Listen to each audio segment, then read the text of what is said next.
Bem, pessoal, por que o diagnóstico de doença de Alzheimer é tão difícil e tantos pacientes rodam de médico para médico? Às vezes o médico fala uma coisa, ele acompanha, ele não acha que é diagnóstico, um outro acha. Eu vou explicar para vocês o que acontece. Existem algumas doenças que o diagnóstico dela é clínico. O que é clínico? É o médico ouvindo a história fazendo exame clínico. Por exemplo, o tumor cerebral que eu lido é um exame de imagem. Então, você vê o exame de imagem, eu mostro aqui está o tumor, uma coisa muito óbvia, muito simples, um câncer, né? O médico mostra a chapa do pulmão, mostra a tomografia, está te mostrando ali que está isso. O neurológico do Alzheimer não. Por quê?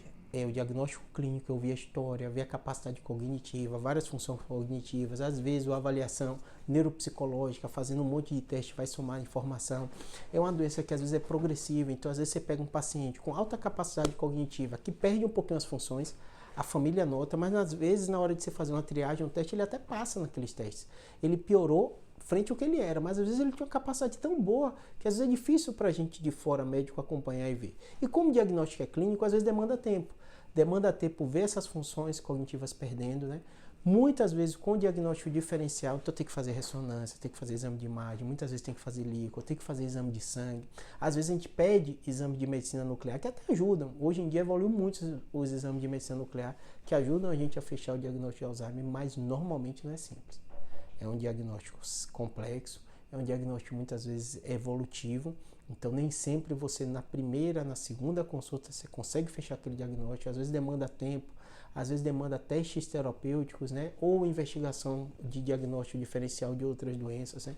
No caso da gente, neurocirurgião, tem muito paciente que o ventrículo está um pouco dilatado e você fica em dúvida mesmo se aquilo é por causa de um Alzheimer, uma atrofia comum do envelhecimento, ele tem hidrocefalia, então às vezes você tem que colher o líquido para ver se reduzindo essa quantidade de líquido o paciente tem uma melhora clínica. Então perceba que não é uma doença simples e fácil de dar o diagnóstico. E muitas vezes o paciente demanda tempo. Por isso que é importante você ter um médico que você confie, que você acompanhe, que ele vai fazer avaliação, que ele vai muitas vezes fazer teste terapêutico, que ele vai pedir uma série de exames. Às vezes vão pedir até esses exames mais caros, que às vezes nem o convênio libera, porque exames mais modernos, né? Mas no somatório pode ajudar ele a fechar esse diagnóstico, tá bom? Saiba que é uma característica da doença, pode ser aqui em qualquer lugar do mundo. Doença de Alzheimer, às vezes, em especial em fase inicial, que é o que a gente pega hoje no dia a dia, demanda esse tempo para dar o diagnóstico, tá bom? Espero que tenha ajudado.